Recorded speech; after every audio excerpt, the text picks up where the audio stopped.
HUBZone, Jain International Trade Organization. HUBZone is a national and international networking platform for Jain traders, businessmen, industrialists and professionals who come together to enhance their net worth by networking. The three main objectives of HUBZone are Seva, Shiksha, Arthik Sudhrita, economic empowerment. HUBZone is currently running its operations worldwide from their administrative office from HUBZone House, Mumbai. HUBZone is run by a professional team of dedicated employees. The organization meets the objectives through various projects and wings and has its own research and development center. HUBZone Membership, transforming the membership universe. Having created a concrete platform, HUBZone has registered exponential growth in membership in the last few years. The growth has been unprecedented, be it chief patrons, youth wing and ladies wing members.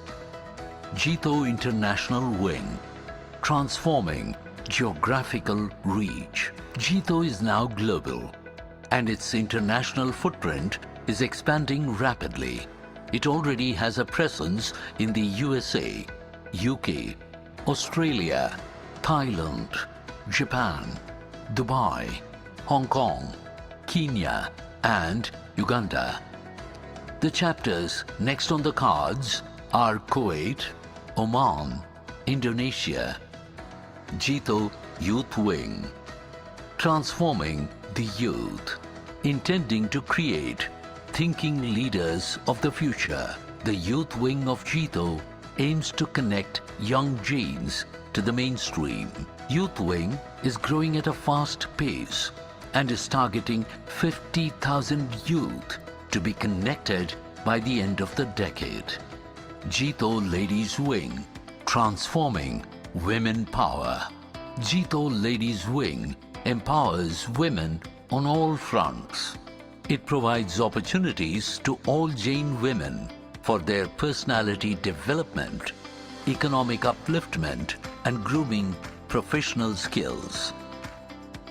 GTEM, Research Development Center of HUBZone, led by Transformation Think Tank, a platform for global HUBZone members to explore research, innovation and technology and keep pace with the ever-changing business scenarios. HUBZone Business Networking, transforming commerce.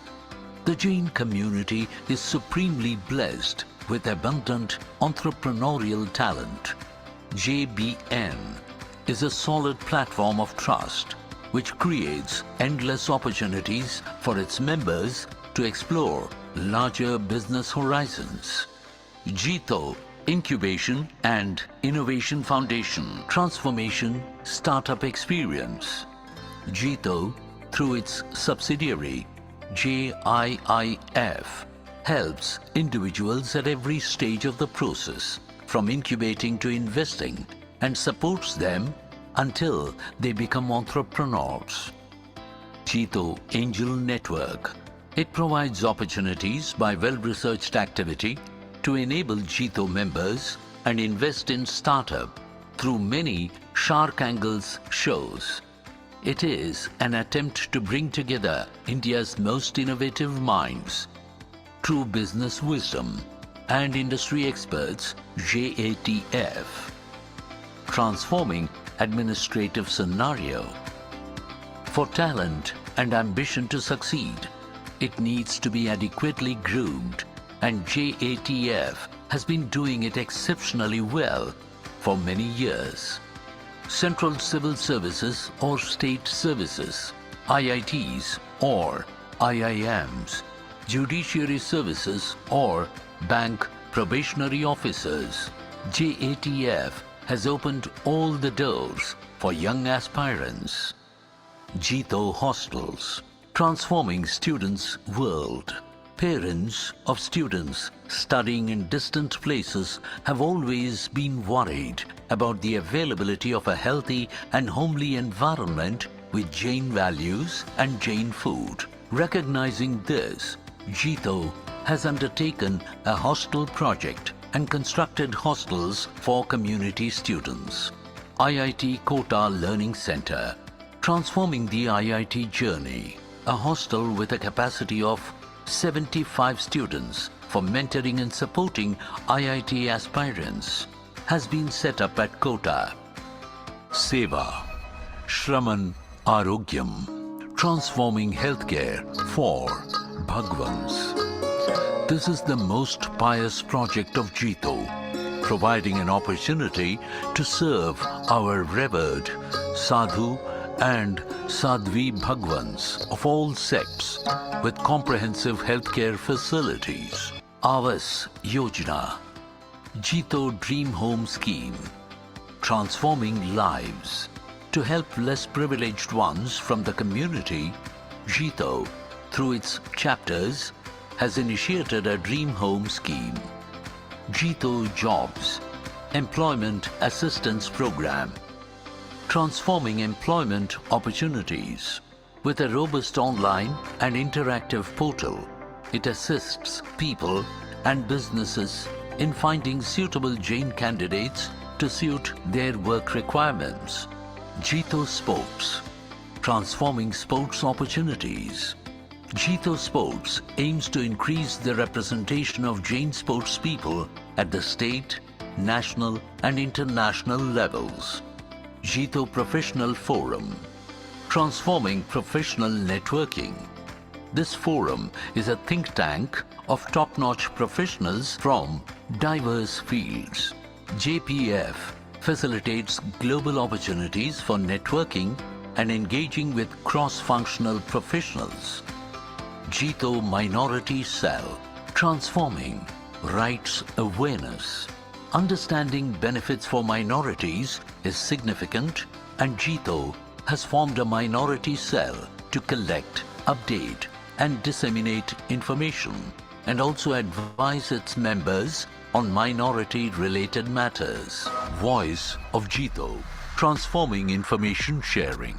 A monthly magazine is available with rich content connecting the entire fraternity and informing them of the latest happenings and developments in various Jito chapters. SOP, Standard Operating Procedures, transforming work culture through SOP.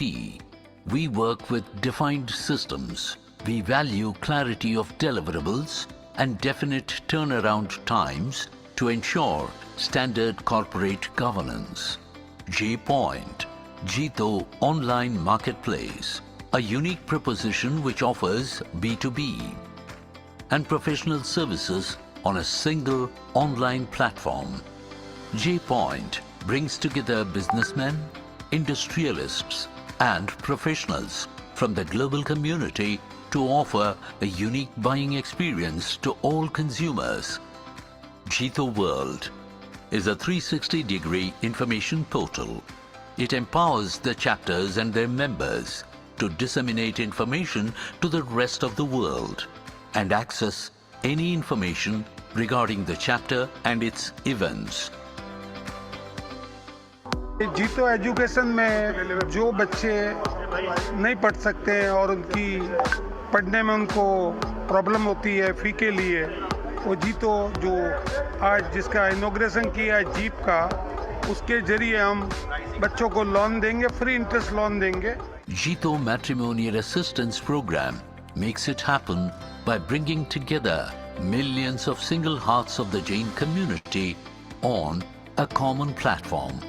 Come, join hands with Jito. Together, let's transform the world.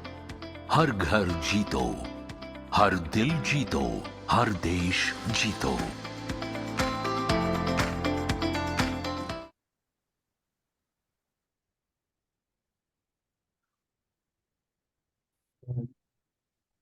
Every time I see that video, and I've seen this multiple times, I get inspired by what Jito can do.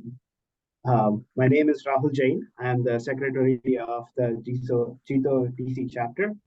And I would like to now welcome Sri Sajjanraji Mehta, the past president of Jito Apex director, and Srimati Kamlaji Mehta, Jito Women Wing member for to recite Daftar Mantra. Yeah,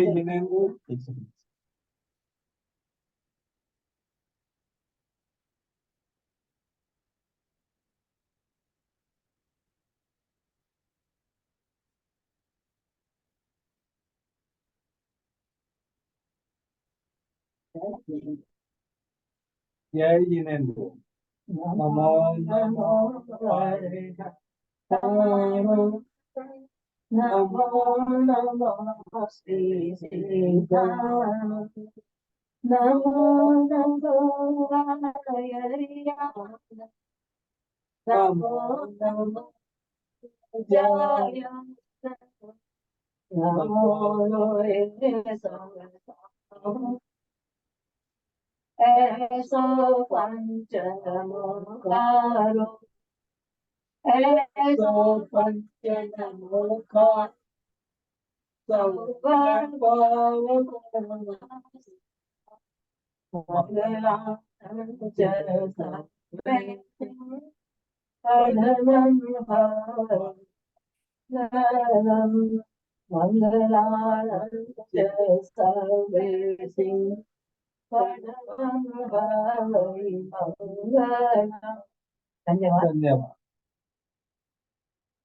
Thank you, Uncle Ji, for the beautiful recitation.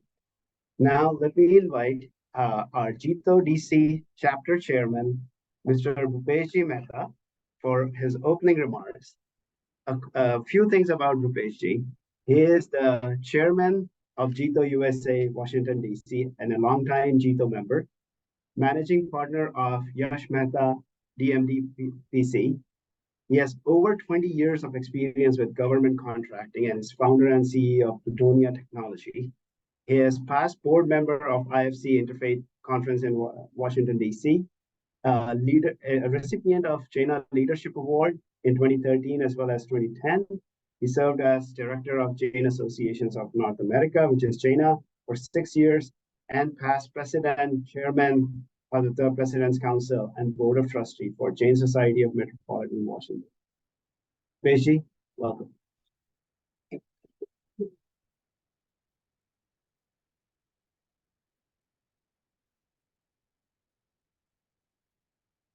Thank you, Rahulji, for this kind introduction. Good morning, everyone, and a warm welcome to our 8A webinar. We are thrilled to have each one of you here join us for this informative session of small business development program. Now, this 8A program has been a game changer for a lot of countless entrepreneurs, providing them with pathway to federal contracting and access to wide area of resources and support.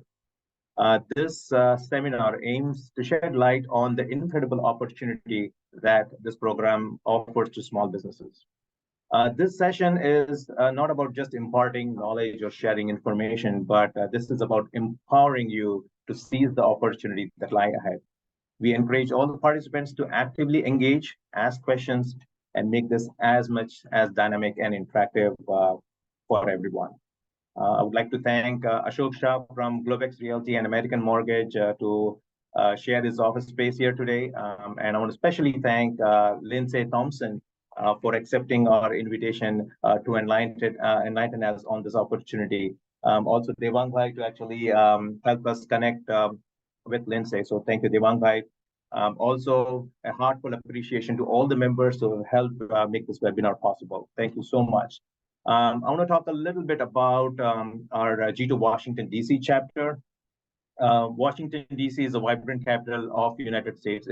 It's not home for just iconic landmarks or political powerhouses, but it offers a thriving landscape for professionals and entrepreneurial opportunities.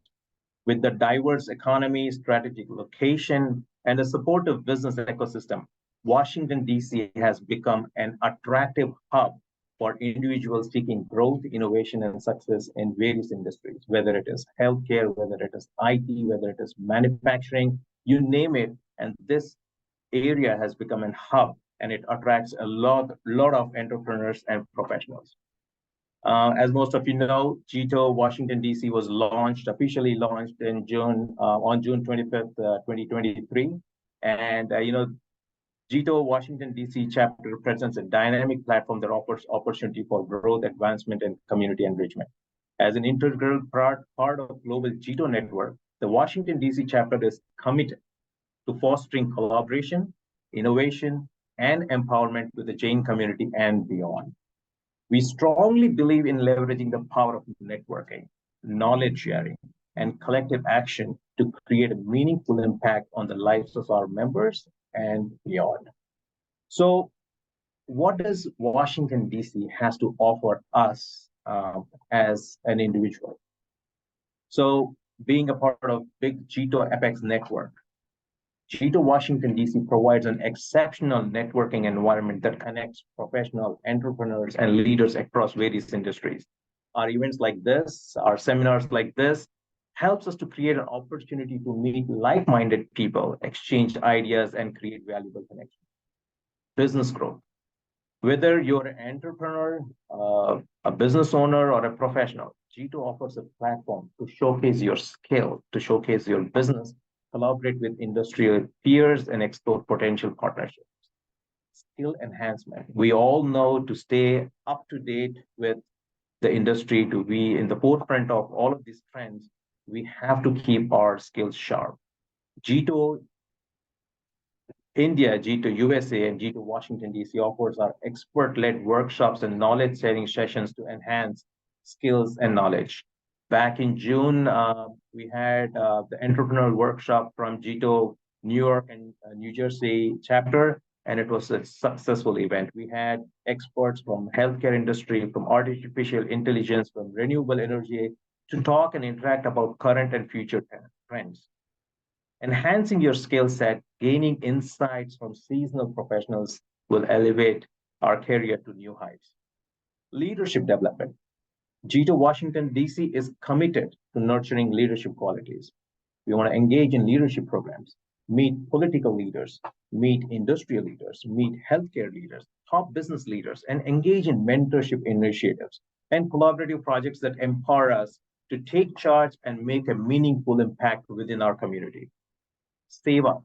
Seva is one of the primary mission of GITO. We believe giving back to the society. And GITO DC chapter will provide various ways and to contribute to the cause that matters use the most so that we can make a positive change in lives of others. Personal growth. Beyond professional and business opportunities, GITO DC encourages personal growth and holistic well-being, engaging in wellness programs, seminars like life skills, yoga, meditation, you name it, sports that enriches our life both in personal and professional front. Advocacy and influence. Through our collective voice, GITO Washington, D.C. will advocate for policies and practices that align with our community's values. This platform empowers us to influence positive change on the at a global, broader scale. GITO Washington, D.C. welcomes you to the journey that provides growth and impact. If you are an individual eager to make a difference, we invite you to become a part of a vibrant GITO USA and GITO Washington, D.C. community. Together, let's seize the opportunity that awaits and pave way to the brighter future. I look forward with working closely with each one of you to build really personal as well as professional relationship and work towards making an impact to this community and beyond. Once again, thank you for joining us today.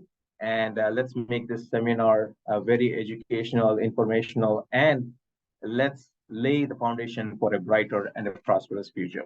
Thank you. Thank you, Bhupesh. That is everything that DC stands for. Now it's my distinct pleasure to introduce our key speaker for the event, Ms. Lindsay Thompson. Ms. Thompson is the owner of Liberty 8A, and is a small business consultant for minority, women and veteran-owned small businesses. Since 2008, she has been assisting clients with federal and state certifications. After 4 years with a consulting firm, Lindsay opened her own business in 2013. Over the years, she has helped hundreds of businesses, providing clients with strategies to bring their personal and business circumstances with governing regulations to ultimately get them certified. That's an achievement. Lindsay, the virtual floor is yours. Thank you. Hi, everyone. Thank you so much for having me. I'm excited to do this webinar for everyone. It's going to be a lot of information. So hopefully you guys are ready to learn about government contracting. So let me get this set up here.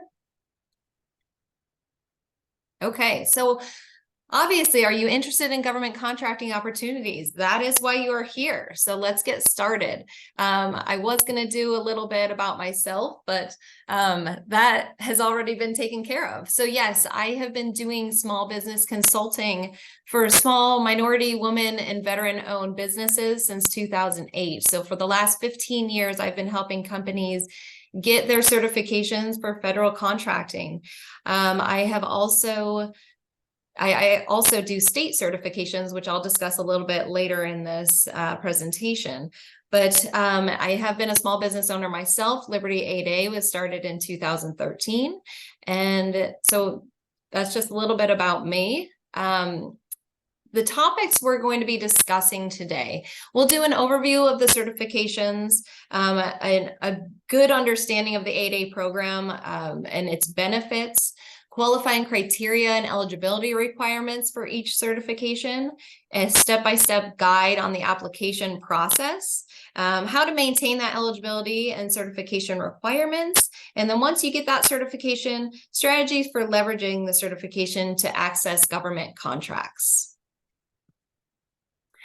So the 4 programs for government contracting are the Women-Owned Small Business Program, HUBZone program, the Veteran-Owned and Service-Disabled Veteran-Owned Businesses, and the 8A Development Program. So we'll be going through each one of these individually, the 8A being the biggest, so there's a lot more information on that than some of these other ones, but we definitely want to hit on some of these other certifications as well.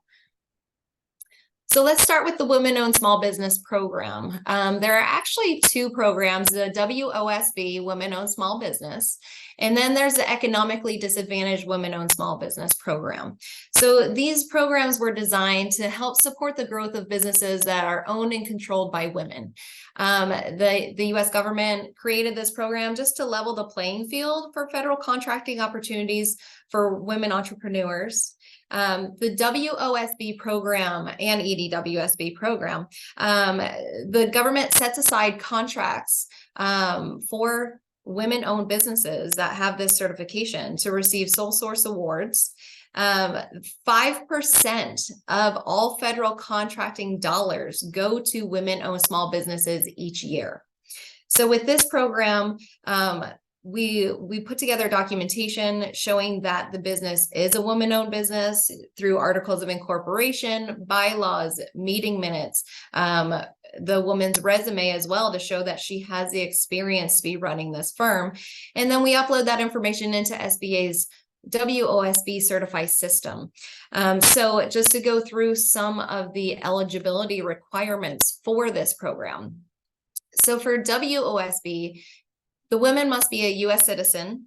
They must own the company 51% or more, and this must be direct ownership. So it can't be owned by a trust. It cannot be owned by another company. It must be owned by the woman.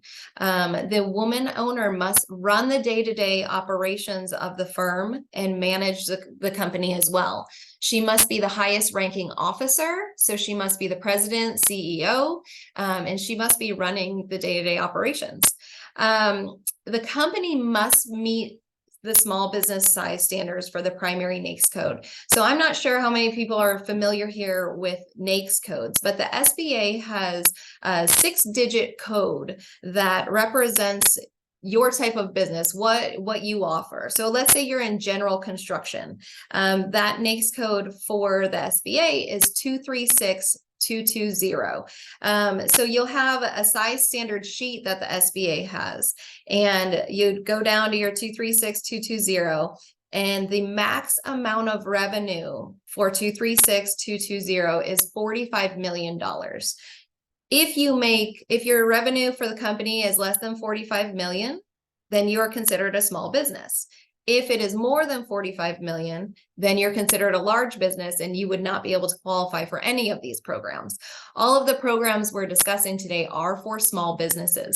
So depending on your type of company, we would find out what your NAICS code is, and we would see what that size standard is to make sure that you are considered a small business.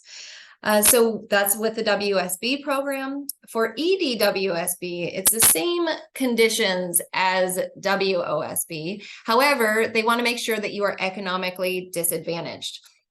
With that being said, you must have an adjusted net worth of less than 750,000.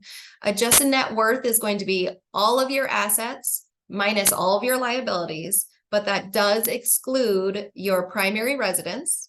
It excludes any IRA or 401k accounts that are not, if you are not of retirement age, and it also excludes the value in your business. So that's an adjusted net worth less than 750,000. Then we go down to adjusted gross income, which is going to be any salaries, bonuses, distributions that cannot be more than 350,000 averaged over the last 3 years. And then altogether, all of your assets cannot exceed $6 million. Now that does include the value of your business and the primary residence. So if you qualify under each one of those thresholds, and you would be qualified for an economically disadvantaged women-owned small business program. Otherwise, you would stick with that, just the WOSB. So again, we'd collect all the documentation, go through the SBA certified system, answer all their questions, get that application submitted. That process normally takes about 60 to 90 days to get the certification. And then annually, they will have you just go in and select that you still meet all the requirements. However, every 3 years, there would be a program examination and go back through all the documentation to make sure you're still meeting those requirements. So next, I want to talk about the HUBZone program. This program, HUBZone, stands for Historically Underutilized Business Zones. So the government has created this program to promote economic development in these areas. It encourages businesses to locate and operate in these areas. The SBA has a HUBZone map where you can go in and type in your physical office location. And if you are in a designated HUBZone, it'll tell you right there that you are. And if you go after this certification, there are various incentives to businesses, preferential access to federal contracts, set-aside opportunities to stimulate job creation, business growth, and investment in these designated areas. The plan was, to boost the local economies and create employment opportunities in communities that have faced economic challenges. So if you are located in a HUBZone, this is a great opportunity for you to get this certification. As far as the program eligibility requirements, your firm must be considered a small business again, according to those size standards that we just spoke about. Your principal office must be located in a qualified HUBZone. You must be the firm must be owned 51% by a U.S. citizen, and you must have at least 35% of your employees living in a HUBZone. So that one sometimes gets a little bit tricky. However, with the application process, we provide licenses of your employees that do live in a HUBZone. We provide the map showing that they are located in a HUBZone. And as long as you try to maintain that 35% throughout your HUBZone term, and you can prove that you're trying to maintain that, even if it dips a little bit below 35% at some points, when you go after a HUBZone contract, you must make sure you meet those requirements, as a contracting officer will be reviewing that information. And we want to make sure that you're at 35% or above for those employees. Again, just like the WOSB, this one takes about 90 days. They do a research each year where you go in and pretty much just say that you are still eligible. And then again, just like the WOSB, there's a program examination after 3 years where they're going to go back through and look through all the new documentation uploaded to make sure you're meeting all of those requirements. So now we're on to the veteran certification. So the Veteran Small Business Certification, or VOSB, and the Service Disabled Veteran Owned Small Business, SDVOSB. Just like the other programs, this was designed for contracting opportunities for small businesses that are controlled and owned by veteran-owned individuals. Contracts through the federal government are set aside specifically for VOSB and SDVOSB companies. For VOSB, you'd get certified by SBA to compete for sole source and set aside contracts at the Department of Veteran Affairs.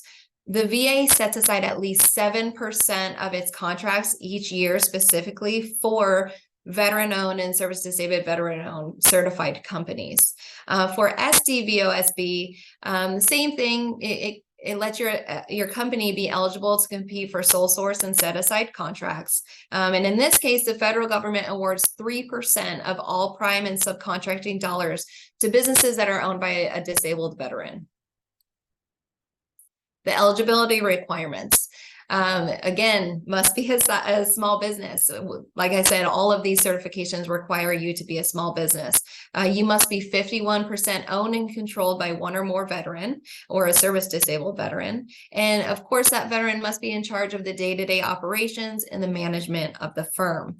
The service disabled veteran must have a service-connected disability that has been determined by the Department of the VA or the DOD. So we want to make sure that if we're going in under service disabled, that we have that documentation from them that is going to be showing the percentages of that service-connected disability. So now we are on to the 8A program. This is going to be a lot of information. So hopefully you guys are ready to find out some more information about this program. So just a brief history. The U.S. federal government initiative designed to assist small businesses that are socially and economically disadvantaged. Now, this program was established in 1978. The program allows qualified businesses to receive government contracts on a non-competitive basis. This helps these small businesses gain experience, build capacity, and establish a foothold in the federal marketplace. The program is designed, again, just to level the playing field for small businesses that are owned by socially and economically disadvantaged companies. Participants receive business development support, including mentoring, training, and counseling. So the 8A program has a significant impact on small businesses. This is just an example of the types of impact that they have on the small businesses. So access to federal contracts. The program offers participants access to federal contracting on a non-competitive basis. So that helps smaller businesses secure contracts that they might not have gone after or may not have received if they didn't have this certification. Capacity building through mentorships, training, counseling. This enhances their capabilities to improve their operations. Experience and credibility. With winning contracts through the 8A program, this boosts the business credibility and obviously gives them valuable experience. Networking opportunities.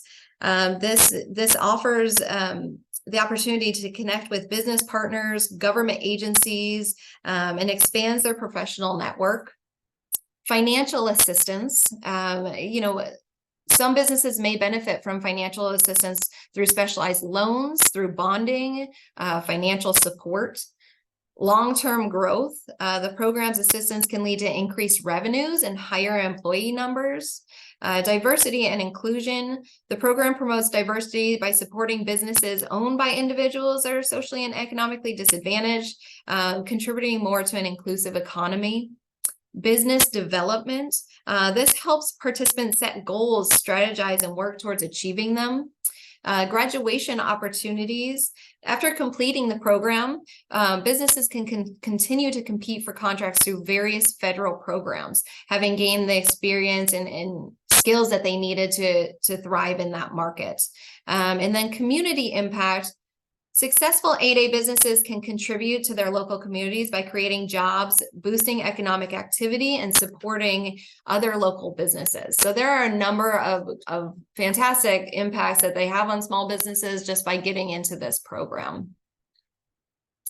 So just a little fact, although this is significant, did you know the federal government's goal is to award at least 12% of all federal contracting dollars to small disadvantaged businesses each year?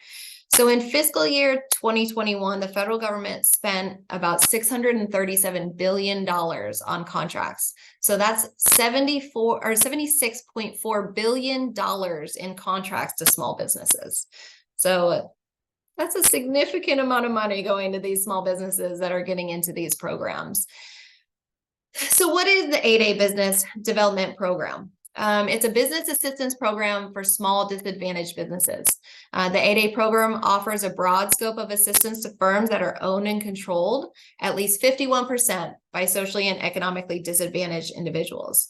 The program is an essential instrument for helping socially and economically disadvantaged entrepreneurs gain access to economic mainstream of American society.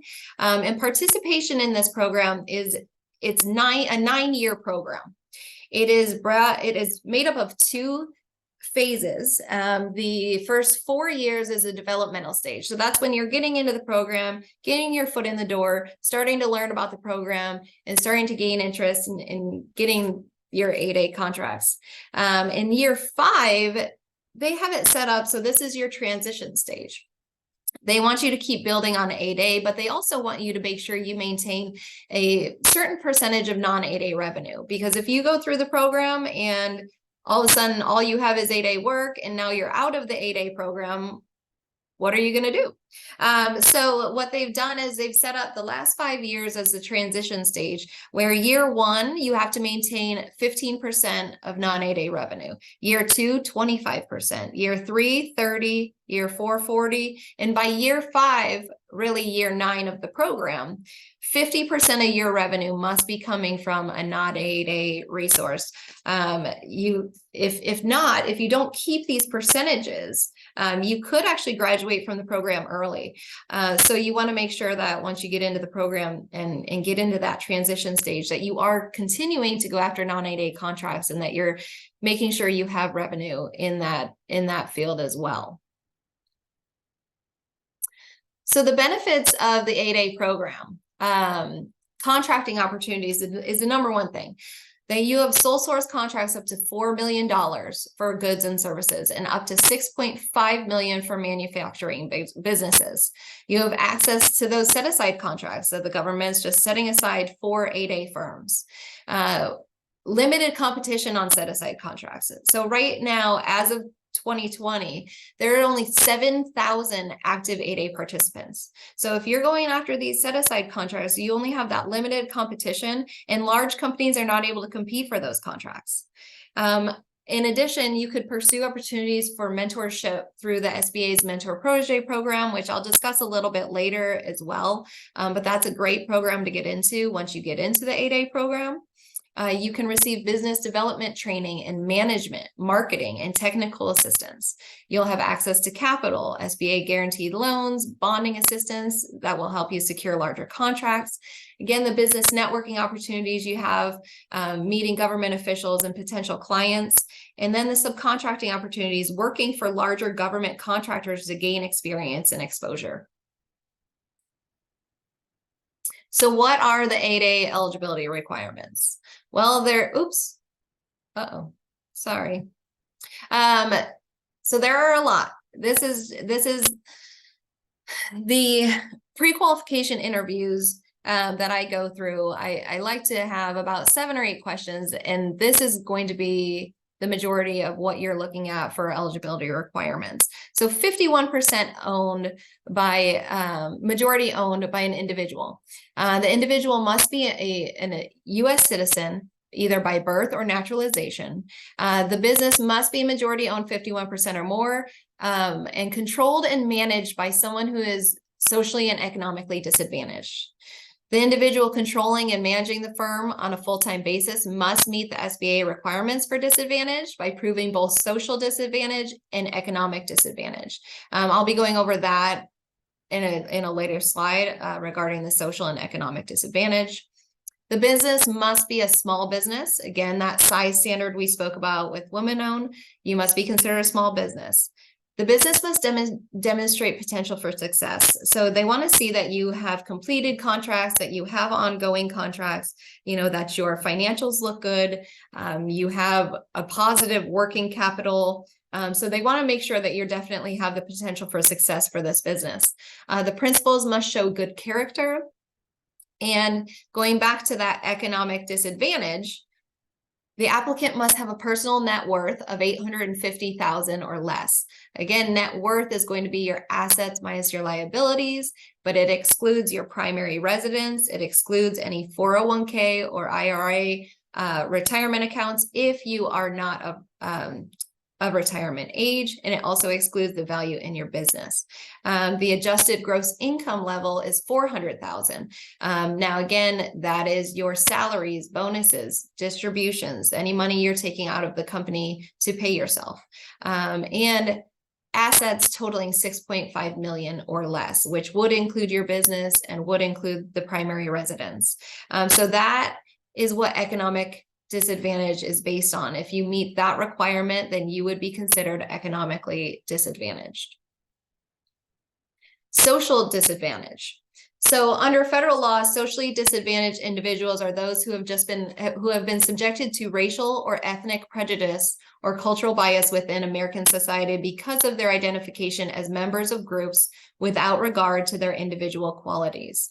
So for the purpose of the 8A program, SBA has presumed the following to be socially disadvantaged: Black American, Hispanic American, Native American, Asian Pacific American, and Subcontinent Asian American. So if you fall in one of those categories, then you are considered socially disadvantaged. So just to break down a couple of these eligibility requirements. Ownership eligibility. As I've said a number of times, the individual must be own the company 51% or more. To determine ownership, the firm must show that one or more socially and economically disadvantaged individual own at least 51%, possess direct ownership. So it cannot be owned by another firm, cannot be owned by a trust, that they have unconditional ownership without any restrictions or conditions.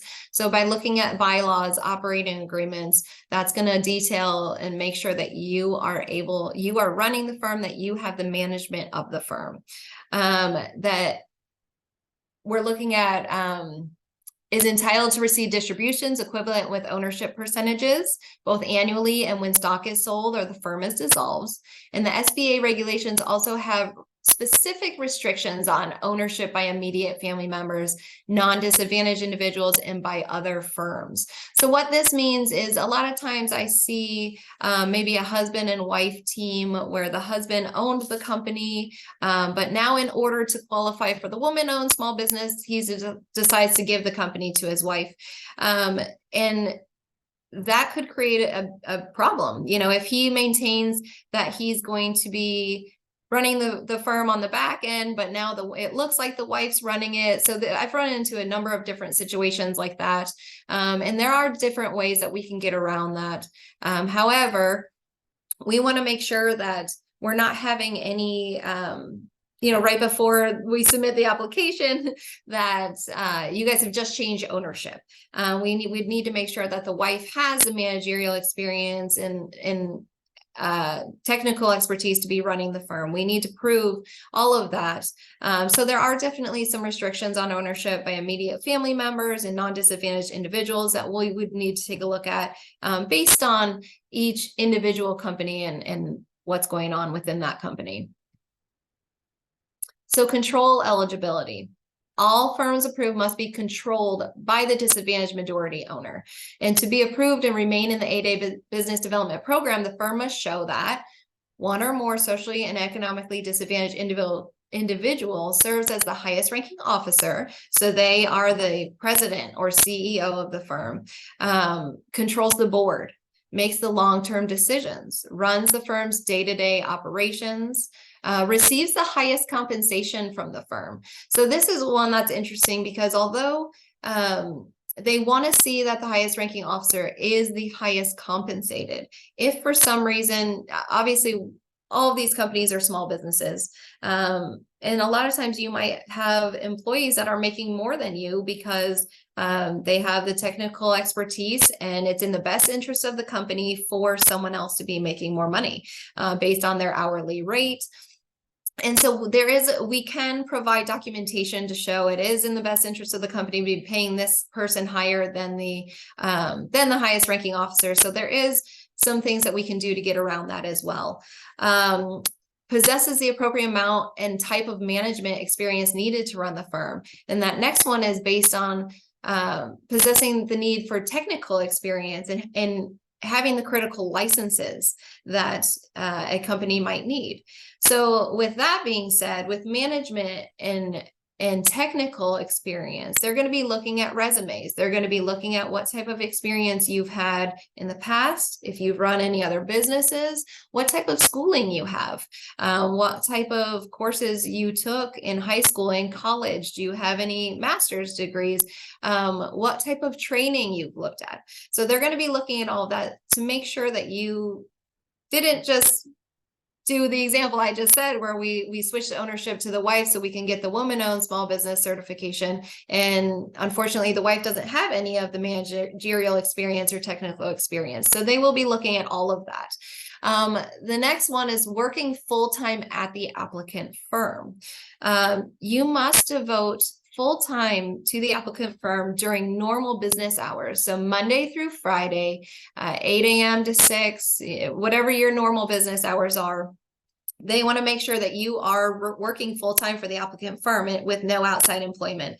Now, if you were to be doing something at nights and on the weekends as a part-time, a part-time teacher or doing something else, as long as we can prove that you are working nights and weekends and that during regular business hours, you are working for the applicant firm, we've gotten around that as well. But they do want to see that you're working full-time at the applicant firm. So size eligibility, all firms must be a small business. Size is determined by either the firm's receipts over 3 years or number of firm employees. So with that size standard that I was speaking about earlier, as each NAICS code is different, it could be a total amount of receipts. So again, that construction 236220, 45 million was receipts.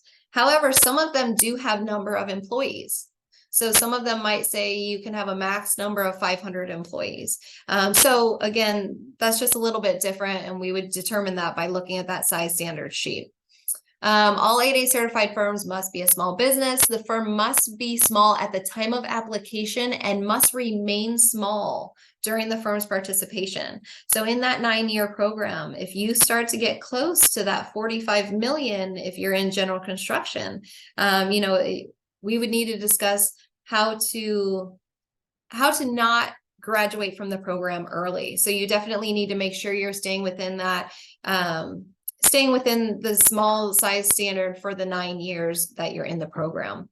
Size eligibility is not limited to just looking at the firm. So the SBA could find that they think you're affiliated with another firm. Now that might be, your brother's firm. That could be a firm that you worked at previously, but then you quit your job to start a company, but you still have contracts and you still are sharing office space or sharing equipment. So they look at all of that.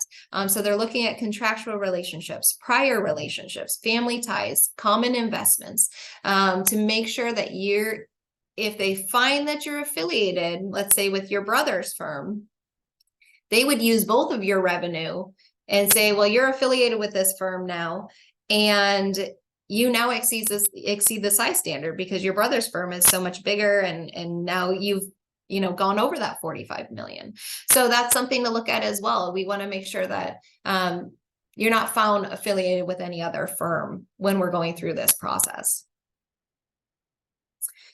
So that's pretty much the eligibility requirements. There, like I said, it's a lot of information. Hopefully that was a clear understanding of all of the eligibility requirements. But here's the application process. So first, obviously, determining eligibility. Are you qualified for the program? Are you socially and economically disadvantaged? Is the business owned, 51% by someone that is socially and economically disadvantaged? Let's say you are. Let's move forward. So you register in SAM. I'm not sure who's familiar here with SAM, but it's a government website, and it's all of your company information. So you'd register in SAM. Then the SBA has a separate website, which is certify.sba.gov, and you would create an account there because that is where the 8A application is actually submitted through. So you'd get your account created through Certify. You'd start providing all of your documentation. You would start collecting everything. The documentation that's going to be required: tax returns, both business and personal, financials, both business and personal, resumes, articles of incorporation, bylaws, meeting minutes, certificates of good standing, stock certificates. There's a number of documents that are going to be required for this application process. So then you log into Certify, you go through and complete all of the questions, and you upload the documentation as it asks you to, and you submit your application. The SBA will come back a number of times once your application has been submitted, and will be asking you for additional information, whether they're asking for documentation or whether they are just asking questions. You'll have to respond to those as they come through. And then you'll receive your final determination. Let's say it is that you are certified. Congratulations, you got through the application process. And once you are approved, you'll enter the 8A program for 9 years. You'll be assigned a business opportunity specialist in your local SBA office. So maintaining eligibility, you've got your 8A certification. So first thing you're going to do is sign SBA's participation agreement. So this is pretty much just going to state all of the requirements to stay within the program, including the financial requirements, including submitting your tax returns and financials each year. You're going to sign this document through Certify. Actually, they used to send it out and you'd have to mail it back, but now they have it in Certify, and you can go in and read through that. You'll sign that participation agreement. Next, an 8A business plan is required. So even if you have a business plan already in place for your business, of course, SBA requires a specific 8A business plan. This is made up of 52 questions, and it goes through all of your goals. It goes through any market research you've done. It goes through projecting out an income statement for the next 2 years in the program, what 8A revenue you're expecting to bring in, what non-8A revenue you're expecting to bring in. So the 8A business plan would be due within 60 days after you get that certification. And then finally, the 8A annual review. Each year on your anniversary date of certification, an 8A annual review would be due. And with the annual review, you'll go through and answer questions asking if anything has changed. You will submit your tax returns, your financials, not all of the same information, not all of the information from the 8A application, but definitely a majority of it. Any up-to-date documents, they're going to want to look back through your personal financial information as well, just to make sure you're still meeting all of those requirements to stay in the program. So strategies for leveraging certifications. So once you get into the program, once you've got that certification, market research, identifying federal contracts that align with your industry and capabilities, networking, attend events, conferences, workshops. The capability statement is one of the most important documents. It's actually required with the annual review each year. And this would showcase your company's strengths, your experience, any past performance. So that's a a big document to have that is submitted each year, and also just something that you can provide to any potential clients. Teaming, so you can partner with larger firms on projects that require a broader range of resources. The Mentor Protege program that I spoke a little bit about. You can join this program to receive guidance and support from an experienced government contractor. This program is designed for a small firm to latch on to a mentor that may have already gone through the 8A program or may just about be graduating from the program. Now, you work together through this program, and the mentor guides the protege and teaches them the program, teaches them government contracting, whether it's, giving them a network of people that they've dealt with, whether it's bankers and obtaining financing and loans, or just making those connections between some of their previous clients as well. So the Mentor Protege program is a great program to get into as well once you get that 8A certification. Bid preparation. Develop strong proposals that highlight your competitive advantage and address your clients' needs. And then performance. Deliver exceptional results on your contracts so that you can build a solid reputation within the program. So along with all of the federal contracting programs that we just spoke about, all 4 of those. Along with that, there are also state certifications that are available for minority, women, and veteran-owned businesses. I'm not sure if anyone's familiar with these, maybe you are, but in each state, they have an MBE program, Minority Business Enterprise, a WBE, Women Business Enterprise, a DBE, which is Disadvantaged Business Enterprise, and a State Veteran Business Program.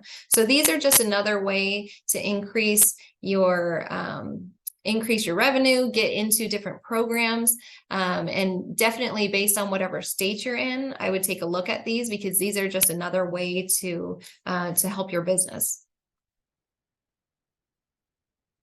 So that's it. That is everything you need to know about these certifications.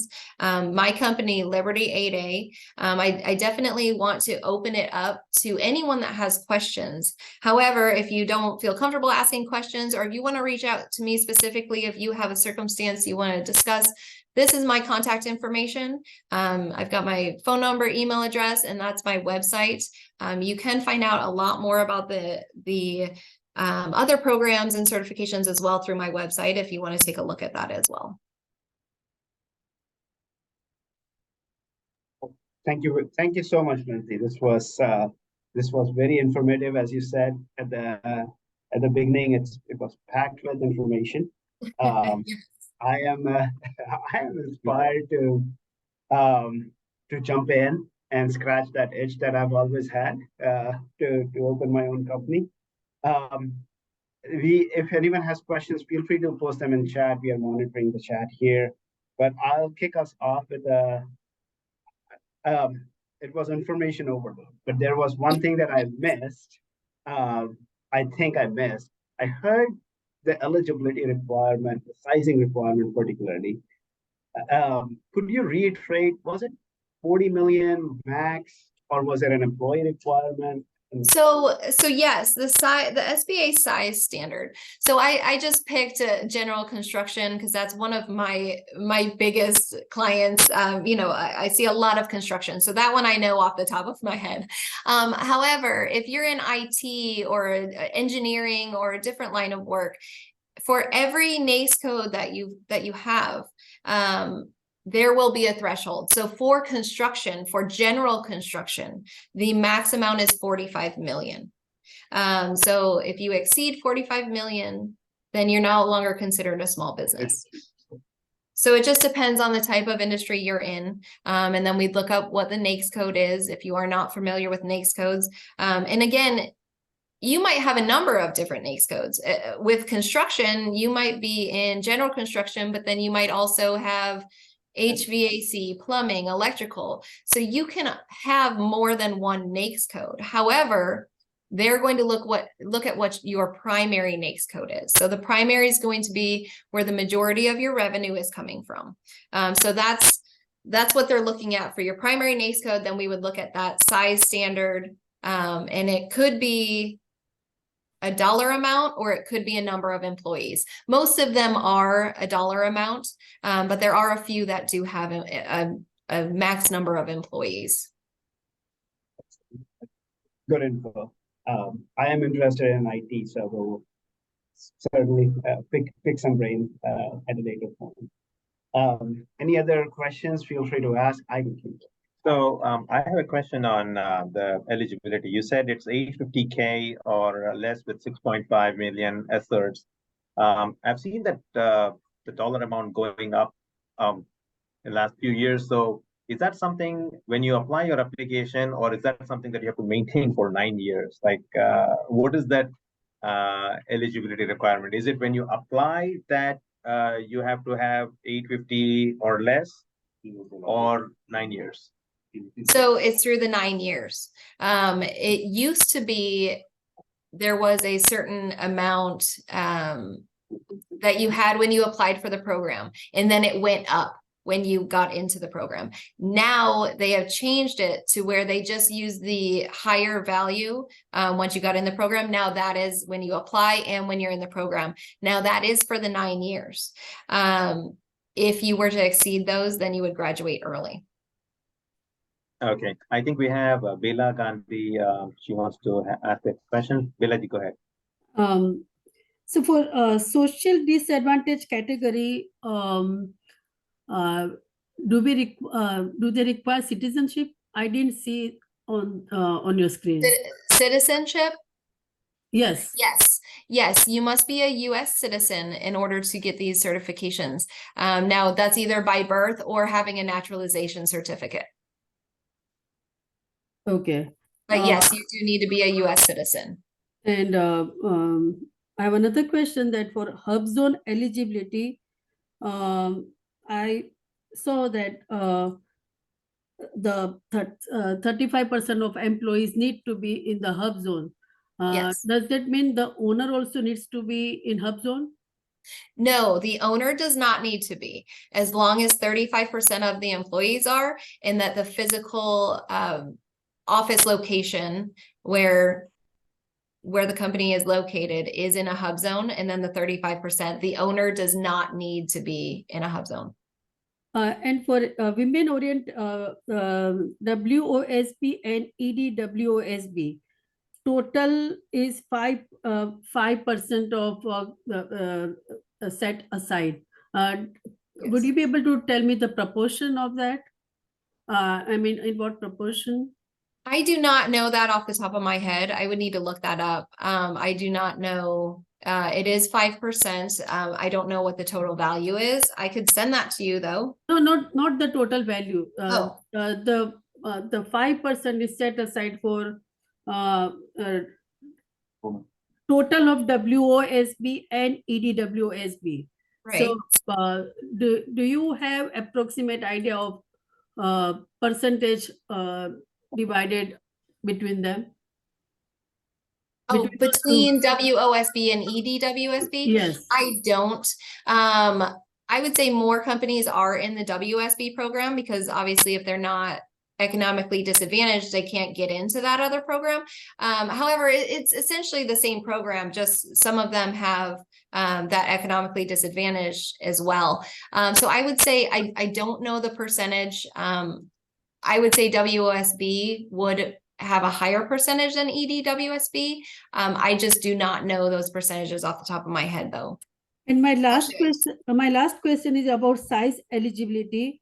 Yes. Is it either or, meaning like if you are exceeding averaging 3 years of receipts, or employees, exceeding employees. So if you exceed in one of the categories, then you are graduating, right? You're talking about whether it's the adjusted gross income, adjusted net worth, or no, for the size eligibility. Oh, for the size eligibility. Yeah. So if you are exceeding any of those two, you are graduated, or Yes. Okay, yeah, thank you. Yes, so you must remain a small business through the 9-year program. So if you do exceed that size standard, then you would graduate early. No, my question was that, like, do we need to meet both the requirements, or any of the requirements is enough to be eligible to be graduated? So no, you would graduate earlier if you did not meet one of those requirements. So You yes, answered you my- would be, Yeah, thank you, right. thank you. Sure. We have a couple of questions in the chat window. I'll go ahead and ask those. So first question is there a minimum or maximum age for the woman in SDVOSB and EDSOB? No, there is no maximum or minimum age. It could be any age. Then second question is, could you provide some examples of payday businesses? You mentioned construction, technology, etc. Would healthcare, food, restaurant, finance also qualify? Yes. So the ones I mentioned, construction, IT, engineering are 3 of the largest that I see. But I've gotten a number of clients certified in any type of industry. What we would do is if we aren't sure if that's going to be, if the 8A program or any of these programs are a good fit, we can look up what you do. We would find out that NAICS code. We can also see how many set-aside contracts or competitive contracts have been available in those different industries as well. But yes, healthcare, food or restaurant, finance, absolutely, those could qualify. I have a couple accountants that we've got certified, and a number of different industries. I always just mention the construction and the IT, engineering. Those are, the 3 largest that I see, but it is across the board. Anything that that they have set aside contracts for and competitive opportunities can get certified. Excellent. We probably have a few minutes for a few more questions. Beji, do you have a question? Yes, you mentioned about the socially disadvantaged, right? And you said Hispanic and Asian falls into that category. So being an Indian, do we qualify for that Asian? Do we qualify for the social disadvantage, like by default? Yes. So subcontinent Asian American is what they call that. And that would be like India, Pakistan. Yes. So that would definitely, you guys would definitely qualify for that as socially disadvantaged. Right. So the other question I had was, you said that they really, they look into very detailed on the application, on what you do, what your worth is, what you're affiliated with, and all that. They also look at your technical resume or work experience and all that. But we see a lot of companies, they take an 8-day contract before they finish the 9-year. They actually partner with a sub, or someone who starts freshly, and then they become the sub, and they make the new company as the main 8A as a mentorship program that you said. But is are they not looking at, because I can have my cousin start a company and then do it. You mentioned that they look into that, and that becomes my net worth too. But then we see that most often, like they do that. They start a company, then they give it to someone else, they become the sub, and they continue for another 9 years. So do you think at some point, like they know that it's someone that they have set it up and they're just continuing the same contract? Do you see more often in the field? So to be honest with you, once my clients are certified, and once I continue to do their annual reviews, but we don't discuss a lot of things once they get the certification. They don't come back to me. I don't help with getting contracts or anything like that. So there is that. So I don't know as much for my clients once they get that certification and once we're just doing the annual reviews.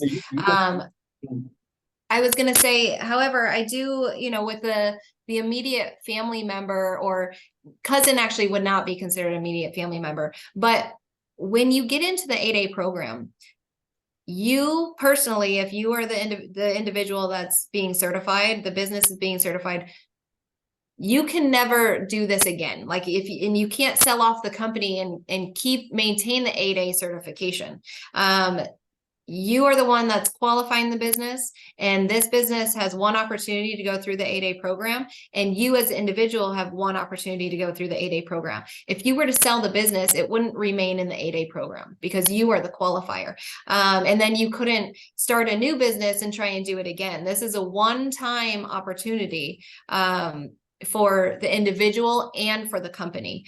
So as you were saying with the subcontracting opportunities and then kind of moving along down the line, I don't see that you'd be able to maintain that and do something like that because of that. If I'm understanding your question correctly.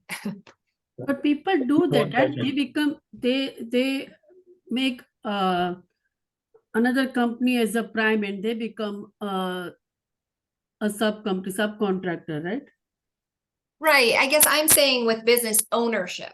So yes, absolutely. There will be a number of times that, yes, you can be working as a subcontractor to someone, then you take over the prime position. Absolutely. I more meant in an ownership standpoint rather than the contracting opportunities. But yes, you could become be the sub and then become the prime. And then they'd come in and be the prime, and then you'd be the sub. So yes, they can do that.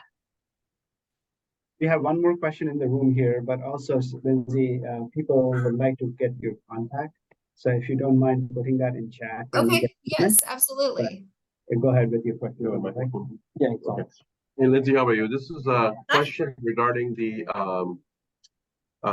ownership of the primary applicant. So my question is twofold. One is the net worth calculation is based on the individual owner, meaning that minus the spouse.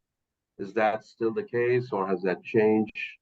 That's part of the first question, first part. And the second part is if you have ownership, for example, a rental property or some other passive investment that you were part of, and you're receiving income from there in the form of a business income, how is that factored into the current SBA ownership standpoint? That seems to be a sticky point for some of us.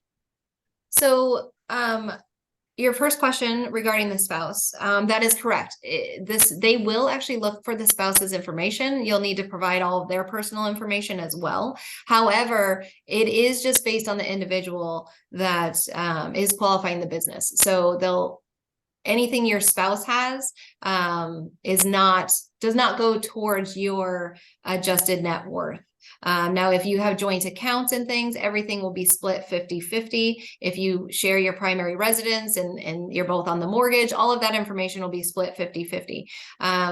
You cannot have a transfer between assets in the last 2 years. So if you own a business and you want to qualify and you're not going to meet the adjusted net worth figure, and you try to transfer money into a different account that's in your spouse's name, you cannot do that within 2 years of getting the 8A certification. So that's just another side note.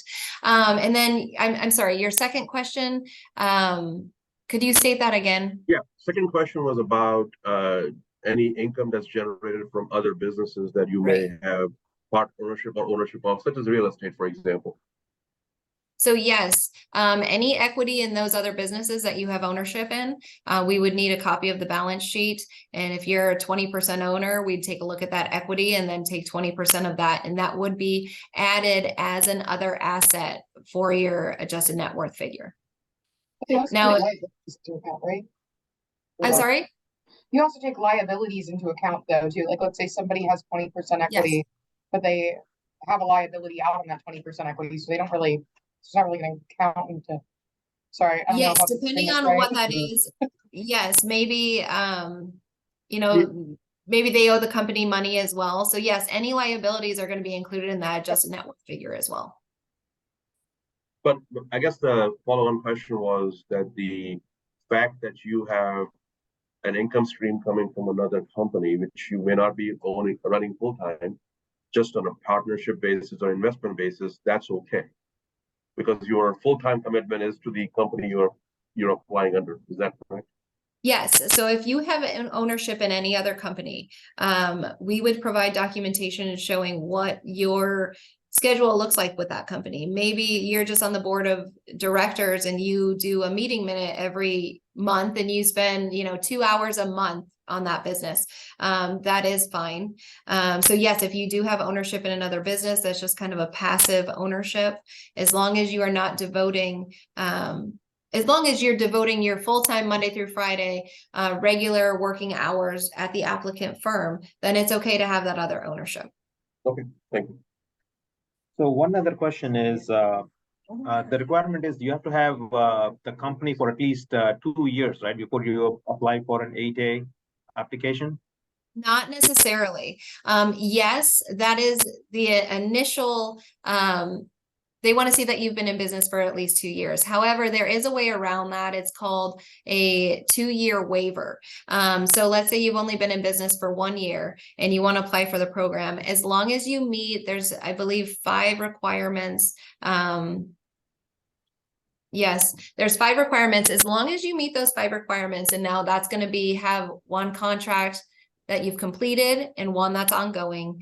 You need to show that you have the managerial experience, the technical experience, the financial capacity. So you need to meet all of these requirements in order to apply and get that 2-year waiver, but you can go into the program if you have not been in business for 2 years. There's just an extra step.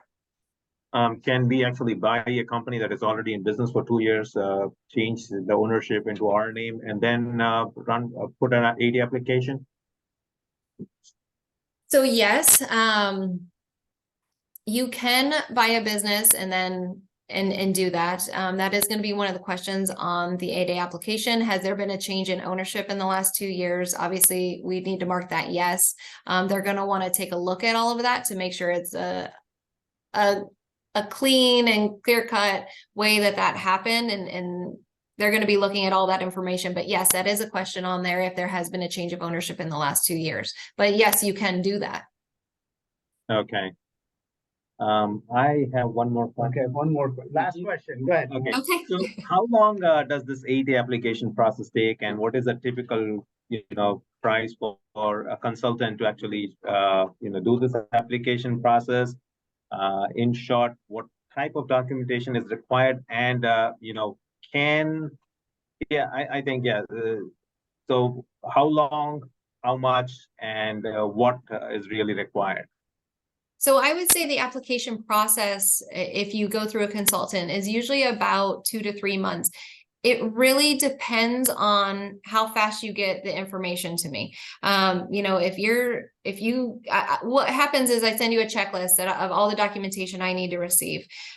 You send me the information. I might come back to you and say, hey, I see that there's some errors on this. Let's get this fixed. So it does really depend on how fast you get me the information. We can get the application completed in a month.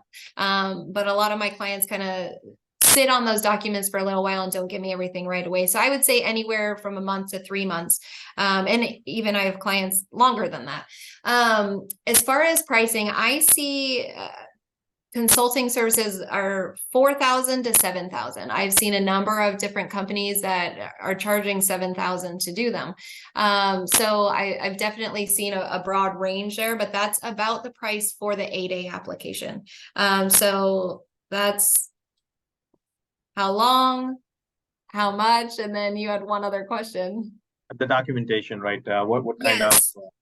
So documentation, we're talking about business tax returns, personal tax returns, personal financial statements, business financial statements for the last 3 years. And the tax returns also go for 3 years.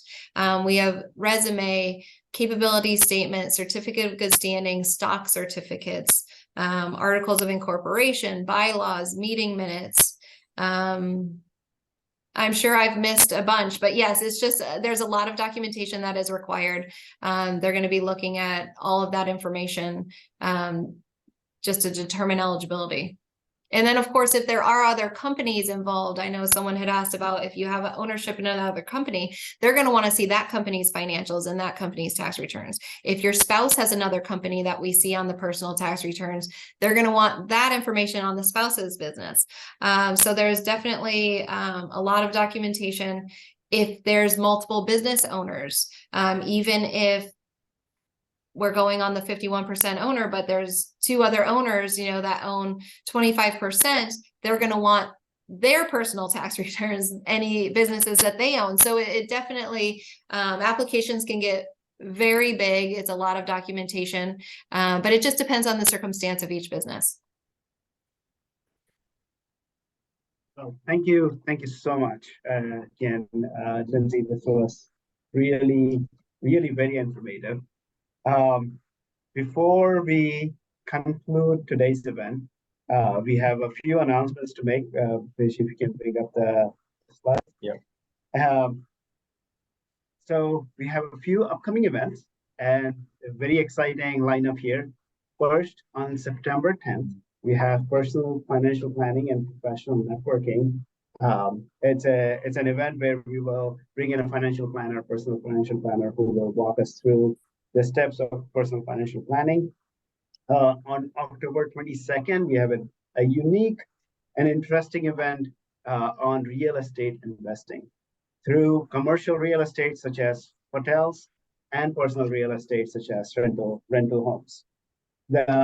And then we have a social event coming up on October 29th, which is an India-England cricket World Cup match. And perhaps we will have a little wager from the GITO London, GITO London chapter.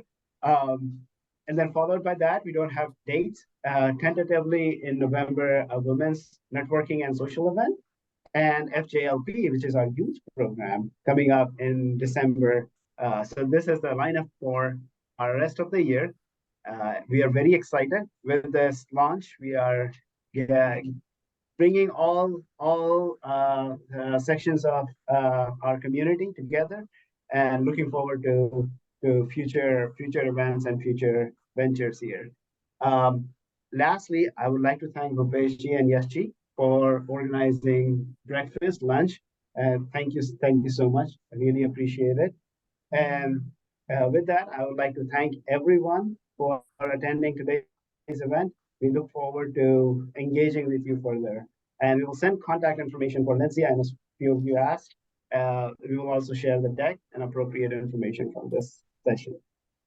Those of you who are here in person, we will take a quick picture, and everyone else, have a good rest of your weekend. Thank you. Bye. Thank you. Thank you. Thank you, everyone. Thank you. Right on time. 2 minutes. Good.